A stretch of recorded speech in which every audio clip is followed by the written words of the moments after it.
Bonjour à tous. Aujourd'hui, on va s'occuper d'un iPhone XS. C'est un téléphone qui a été reconditionné.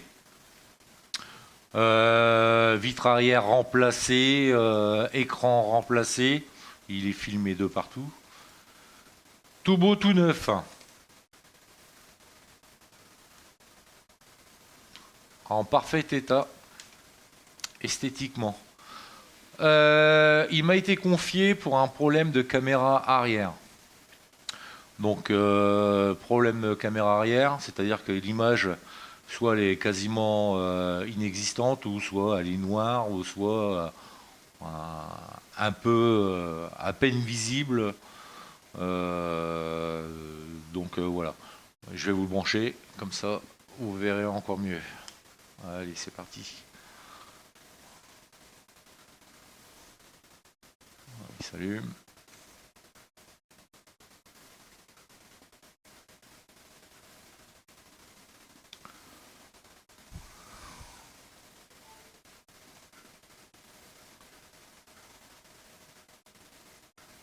Voilà.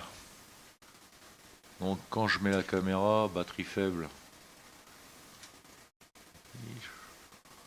Je mets la caméra. Voilà le résultat.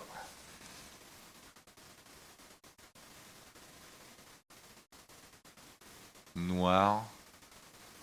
Il y avait un semblant d'image au début. Il n'y a plus rien. Il n'arrive pas à se synchroniser. Et si je bascule sur la caméra arrière,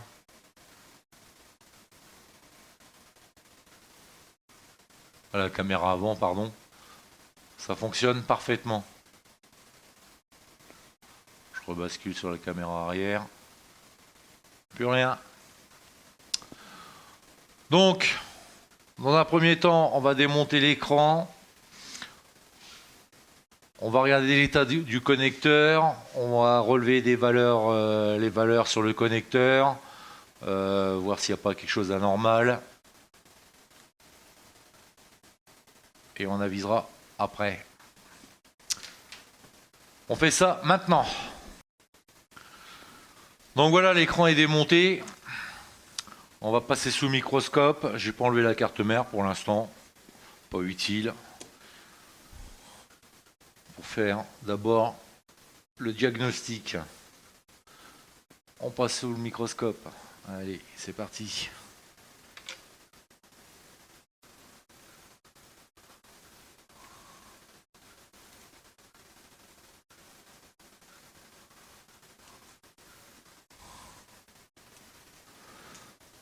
Alors, qu'est-ce qu'on va trouver de beau?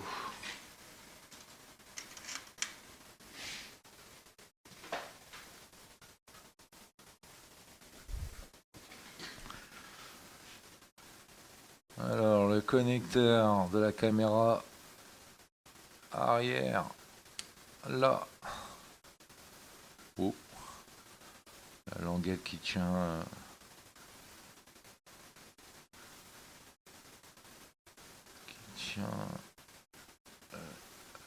L'antenne, les antennes. Pas bien à sa place, c'est pas grave, je le remettrai, c'est pas un souci. Donc dans un premier temps, on va relever les valeurs.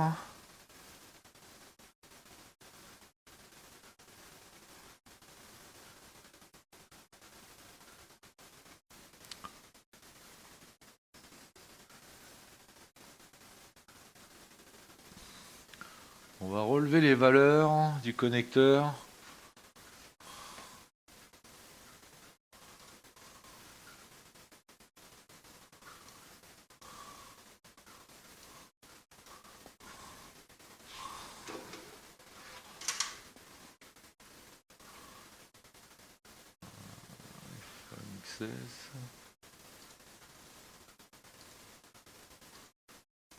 Ok.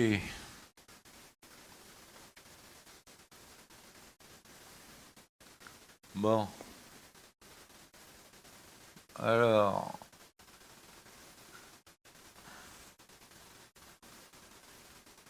Déjà, esthétiquement. pas l'air abîmé.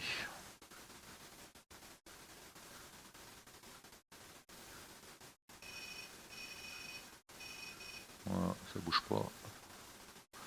Parfait. Alors, les deux premiers pins. C'est bon. C'est bon. La masse, c'est bon.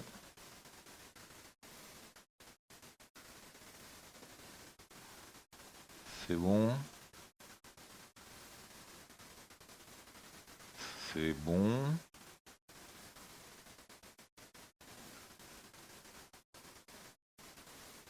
C'est bon.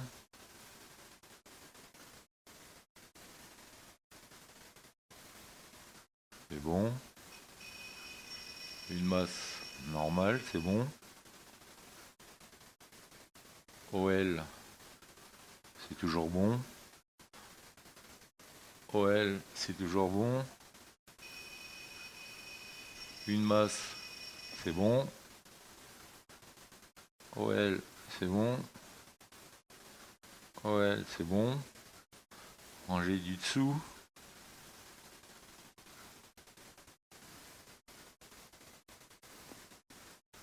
C'est bon. OL, c'est bon. Une masse, c'est bon. OL, c'est bon. OL, OL, normalement. Voilà, c'est bon. La masse, c'est bon. GND. Après, 339. C'est bon.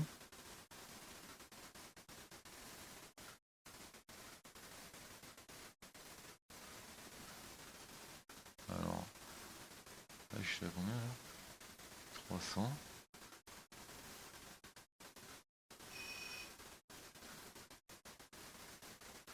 Une masse, ça c'est bon.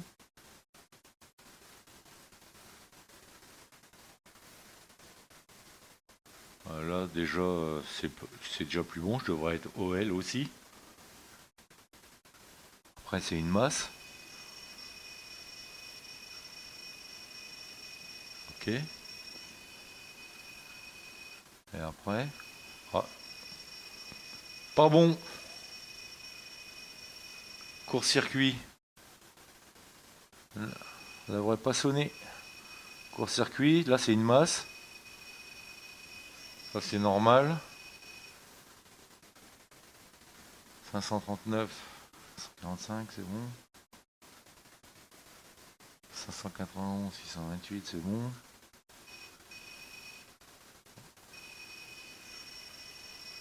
Alors GND, c'est bon. Celui-là, je devrais être à OL. Ça, c'est la masse. Et là, c'est plus bon. Je suis à la masse aussi. Donc 1, 2, 3, 4. 1, 2, 3, 4. Je vais vous faire voir son schéma.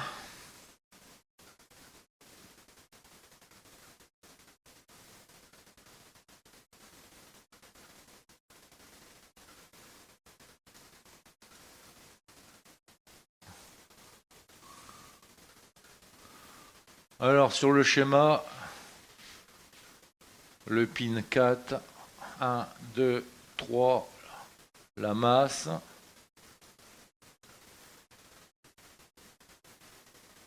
Et le 4 qui sonne au GND, le Pipicam VCM PVD connexion. Là, la masse, je l'ai bien. Et celui-là, il devait être OL. J'ai une résistance.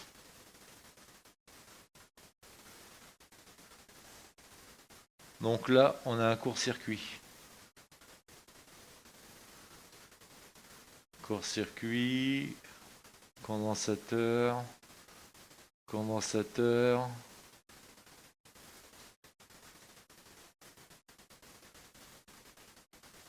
Filtre. C'est comme un fusible qui s'en va normalement dans la couche interne de la carte mère. Eh oui. Qui va en interne.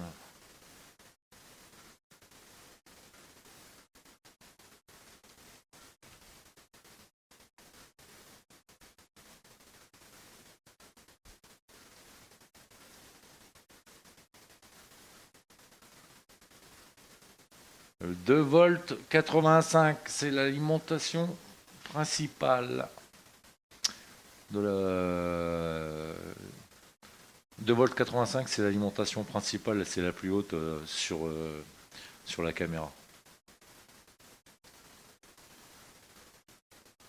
Ok. Bon, on va commencer par le départ. Avant de commencer par la fin, ce serait plus logique. Donc, 1, 2, 3, 4. Le 4, il est là. On va regarder à ce niveau-là déjà. Visuellement, si on voit pas quelque chose. Alors, là, la mousse. Sur le microscope.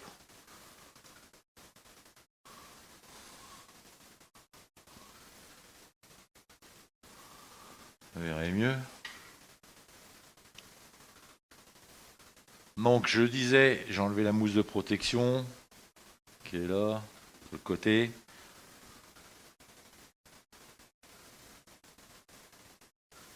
Là, le condensateur céramique. Il est pas beau. Il est noirci sur les bords.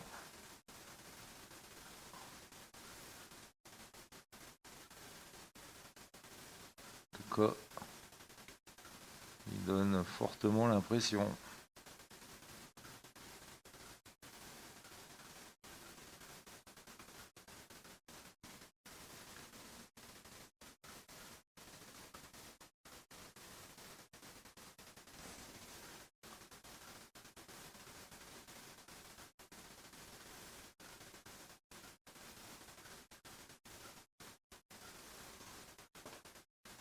Je vais voir un truc. J'ai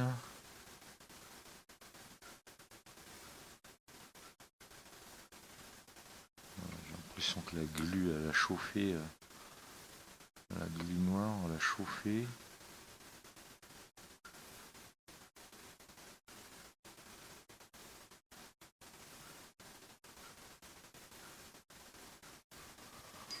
Donc sur le schéma,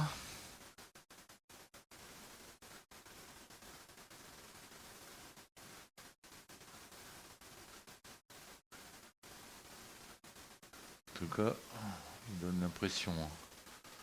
Parce que j'aime pas trop, il y a la glu qui est collée juste à côté. Il y a une légère boursouflure en général quand ça fait ça. C'est que c'est monté haut en température. Donc sur le schéma, ce serait le fil. Je vais gratter encore un petit peu la glu.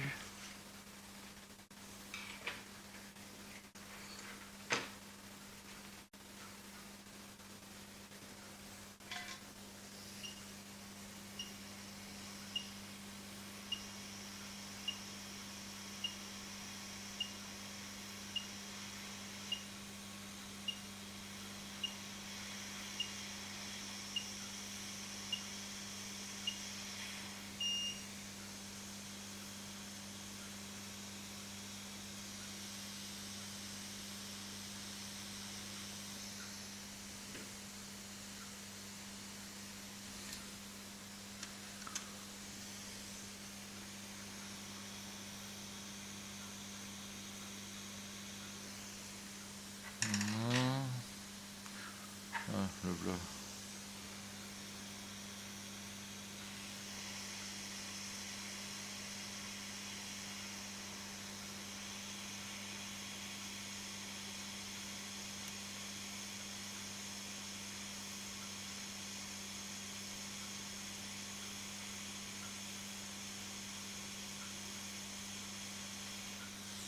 Voilà.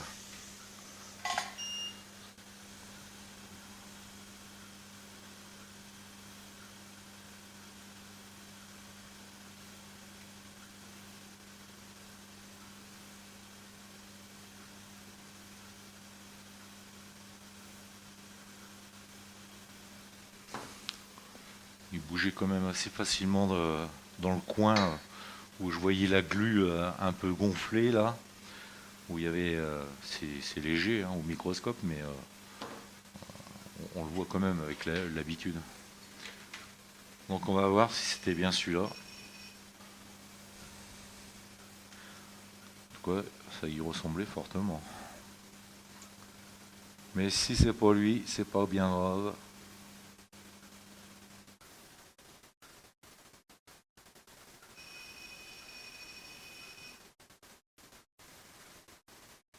Et c'est bien lui. Donc, l'intuition était bonne. Physiquement, l'état physique du condensateur céramique, plus la glu sur le côté, où je voyais qu'il y avait une légère boursouflure. On voit, c'est une chaleur intense. Elle n'a pas été brève, mais c'est la chaleur, elle est intense. Ça fait gonfler, vu que c'était collé la glu noire de protection pour éviter que les composants se décollent avec les vibrations ou les chocs. On voyait une boursouflure. Ça donnait tout à fait l'aspect d'une chauffe, d'une chauffe.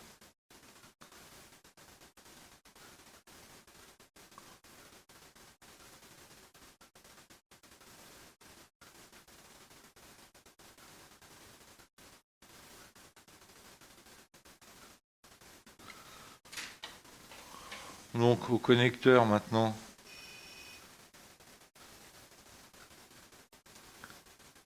Le pin 4.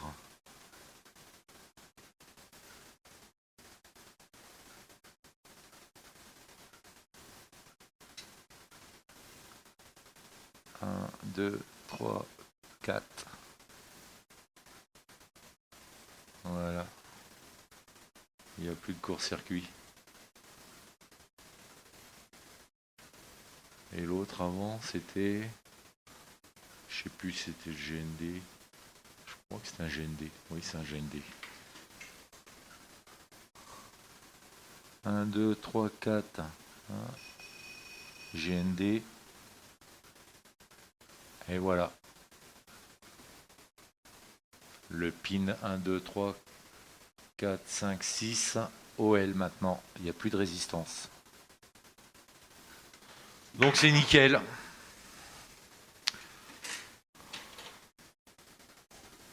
Donc je récupère un condensateur, on remet ça et on fait un test.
Voilà, l'iPhone est remonté. Donc on a remis la petite plaque métallique qui avait bougé un peu, qui faisait plus un appui correct sur les deux petites nappes d'antenne. On a remis ça, on a proprement que ça reste bien bloqué en cas de vibration, en cas de choc, ça peut faire des mauvais contacts et vous pouvez perdre le signal, ce qui serait dommage et ce qui peut arriver. Hein. Enfin, c'est pas grave, maintenant c'est remis en place, il n'y aura pas de souci. Donc, bon, bah, c'était pas grand chose, hein. Tout compte fait, c'était un condensateur. Bon, il y avait juste une logique à suivre, hein. Commencer par le départ, le connecteur, prendre les valeurs, un pin en court-circuit, une valeur OL où on avait une résistance. Bon, je l'ai vu visuellement hein, au microscope, on va dire avec le temps, puis l'expérience hein, qu'on qu'on apprend avec les années. Je l'ai vu visuellement qu'il n'était pas beau esthétiquement, le condensateur. Euh, la glu, la colle noire qui recouvre les composants, qui absorbe les vibrations sur la carte mère et les chocs pour éviter que les composants se dessoudent ou se cassent au niveau de la soudure. J'ai vu qu'il y avait une petite cloque sur le condensateur, sur le microscope complètement du côté droit. Il y avait une toute petite cloque. Ça fait vraiment comme une cloque, quoi. Juste au niveau de la soudure du condensateur, ça c'est un échauffement, une montée en température brusque et haute qui a provoqué cette petite cloque.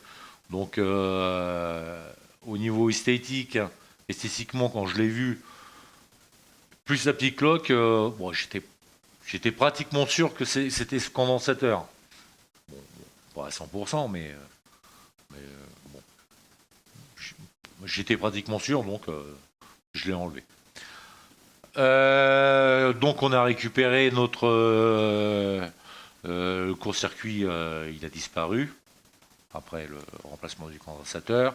On a bien récupéré notre ligne en OL, c'était la ligne 6. Et la ligne 4, c'était du 2 volts 85. Et le 5, le GND. Donc tout est revenu à la normale, il n'y a pas de souci.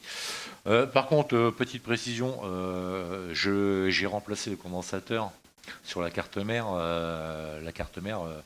euh, qui restait en place dans le châssis. Ne faites pas comme moi si vous n'avez pas l'habitude. N'oubliez pas qu'il y a le prisme du DOT qui est juste à côté, hein. Il n'est pas loin. Et la caméra. Moi, j'utilise pour ce type de travaux, vraiment de précision, j'utilise la TR 1100. Elle a de très gros avantages. Moi, ça fait quelques semaines que je l'utilise. J'en suis très content. Si ça vous intéresse que je vous explique quels sont ses avantages, je pourrais vous faire une petite vidéo explicative pour vous dire pourquoi. Je la trouve, moi personnellement, je la trouve super. Et pour un prix tout à fait raisonnable. Donc voilà, mais faites pas, si vous n'avez pas l'habitude, ne faites pas comme moi.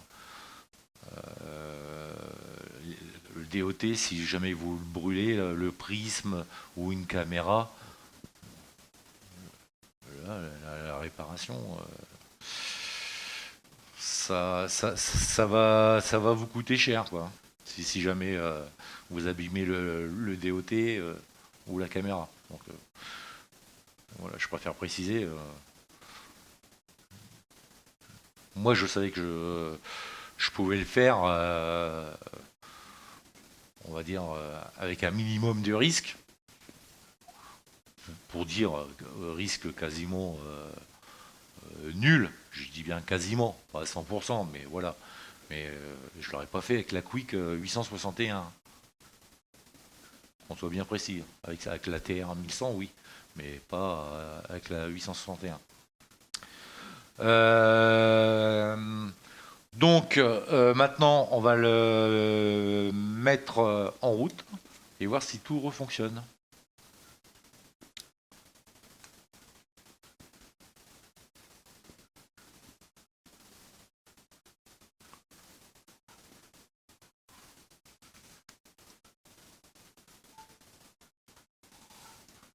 Allumer.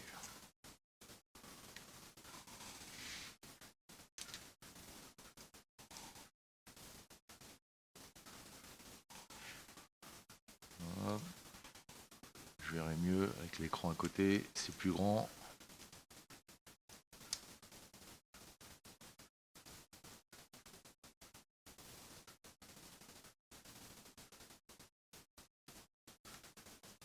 Et voilà.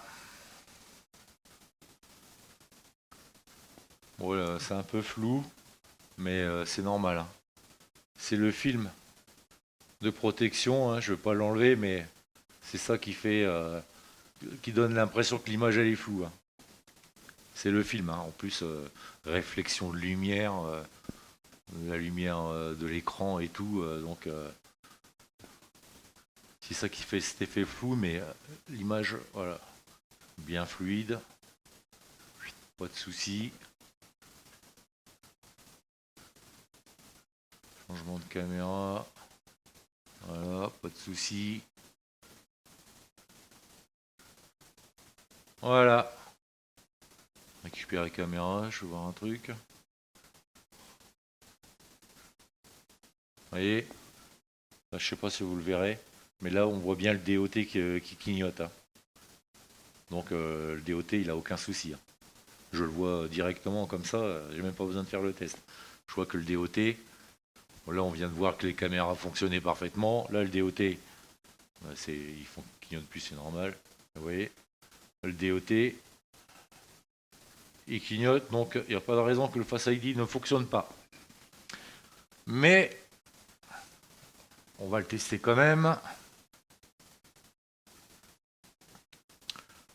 Face ID.